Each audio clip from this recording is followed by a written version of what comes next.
Hey guys, welcome back to J&J MMA. Just real quick, I want to cover the main card of UFC 309. Before I get to the main card, though, I want to give some quick shout-outs to the prelims. If you want to go straight to the main card, or specifically like John and Stipe, I'm going to leave timestamps down in the description below so you can jump right to that. But real quick, I just want to start out giving a shout-out to Ben Elliott for getting a TKO on Basel Hafez. Dude, the referee just let this man die. Like, bro, the first shot was a clear knockout. Like, there was no need for Oban to have to swarm, but the ref wouldn't call it. So he fucking swarmed his ass, dude. So many unnecessary shots, but I might make a video talking about the refereeing in this card because it was interesting. Also, quick shout out to Ramiz. I can't say his last name because I'm illiterate. He fucking TKO'd Mickey Gall in fucking round one. Mickey Gall is one of the worst fucking records in the fucking UFC, so I don't even know why he's still here, but shout out. Also want to give a quick shout out to Marcin Tybura for getting the fucking TKO of round two.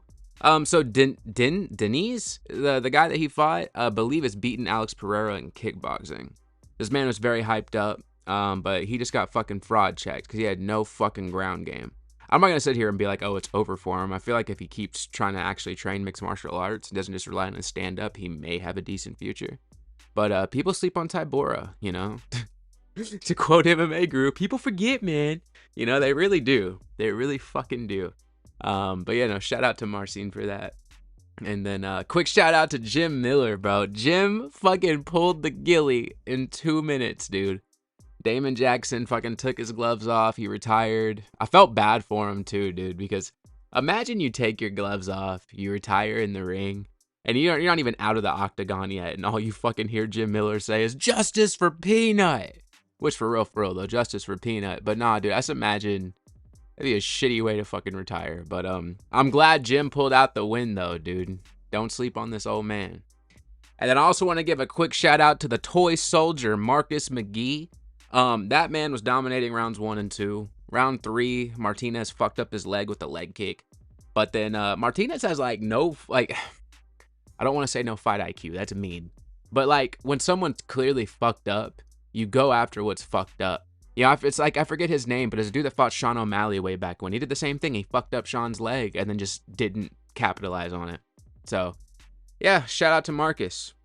So we get to the main card, guys. It was Mauricio Ruffy versus James Llontop. God, I suck at names. Anyway, though, so this fight was I think they made this fight on a very short notice. It was a catch weight. Fucking James looked heavy. They were having a decent little back and forth at first, but dude, fucking Ruffy was just beating his ass.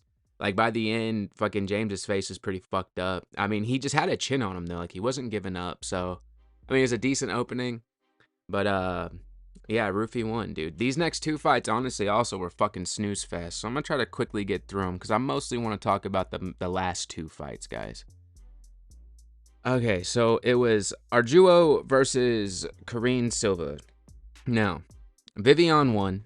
She won the fight, and I thought she won the fight, but there were times in this fight both these women just weren't fighting smart. By the end, dude, they were both their faces were bleeding and shit. They were hitting each other pretty hard, but there's a lot of times that they could have capitalized on things that they just didn't, and it definitely was a pace breaker for the card. That's for sure. But shout out to Viviane for winning, and we move on. It's Bo Nickal versus Paul Craig. Now, guys, this fight was fucking boring, dude. Paul didn't do anything, Bo didn't do anything, but Bo did more, so Bo won. And I really do.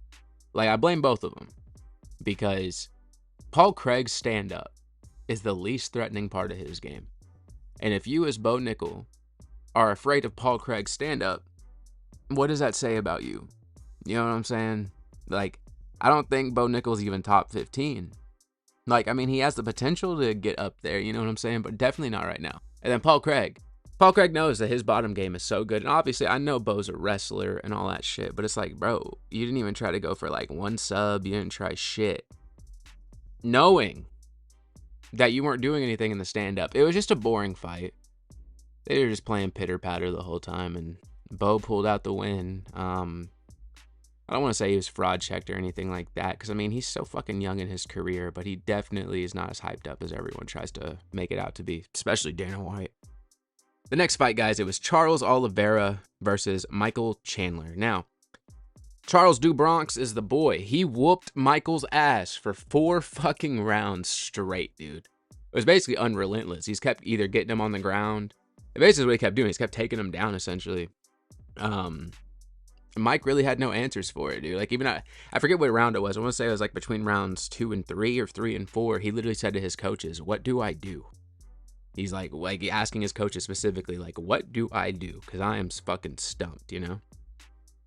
Michael was fighting dirty like he always does. He was pulling the gloves. Fucking, he's a dirty fighter. He's also doing straight. Also, so I think it was round 5. Round 5, he ends up hitting Charles in the eye, dude. Like, stunning Charles really fucking bad. He then gets on top of Charles and starts swarming him, dude. And he's just blatantly hitting this motherfucker in the back of the head, dude. And some of these referees tonight just did not give a shit. Keith Peterson was sitting there with this 1,000-yard fucking stare, thinking about the cigarette he smoked before the fight. And was just like, "Yep, keep hitting him in the back of the head, kid." You know what I'm saying? Like, bro, like, what the actual fuck did I just watch, you know? And then Michael did some crazy shit where Charles got on his back and Mike just slammed him on the ground twice. I mean, it was a cool little ending, but like, for real, those blatant back of the head shots, dude, gave me a heart attack. I was screaming at the TV because I was like, if Charles fucking loses due to this chicanery, there is a problem, you know what I'm saying? But thankfully, Charles survived the onslaught. He made it to the end, and he won as he fucking should. Mike, after the fight, fucking called out Conor again. It's not fucking happening, sir. Like, bro, Michael Chandler has 1 win. No, he has 2 wins in the UFC against fucking Tony Ferguson and Dan Hooker.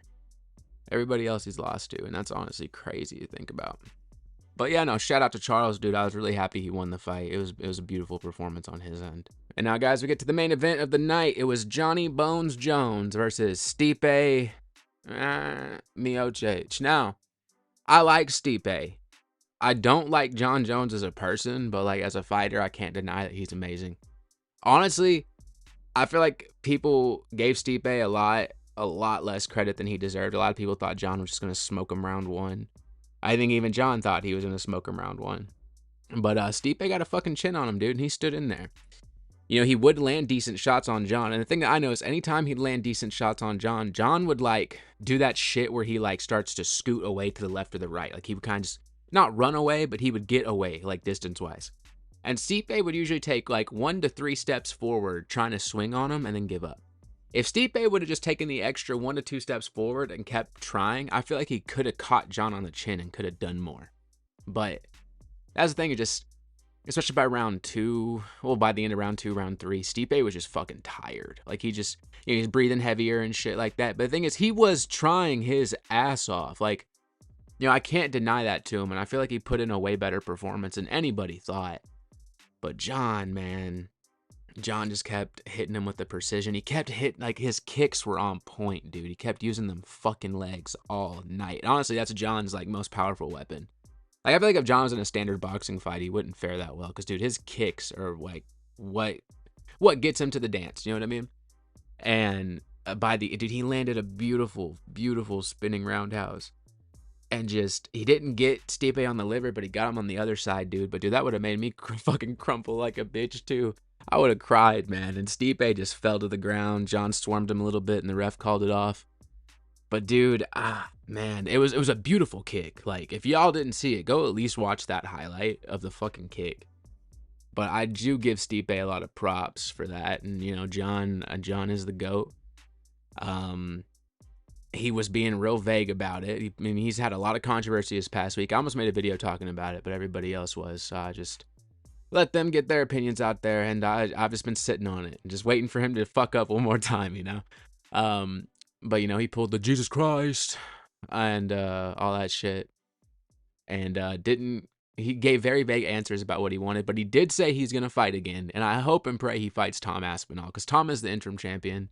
Y'all need to unify that. You can't just take your ball and go home type shit, but it's John Jones, and it's not the first time he took his ball and go home, you know what I mean? So, we'll just see how it goes, but it was honestly it was a good way to end the fucking pay-per-view, because the main card genuinely wasn't that great. I mean, him and Oliveira stole the show on the main card, but the prelims had some really good finishes. But yeah, no. So John kind of saved it with that ending right there. But it was a decent card. Let me know what you guys thought of it, and I'll catch y'all on the next one.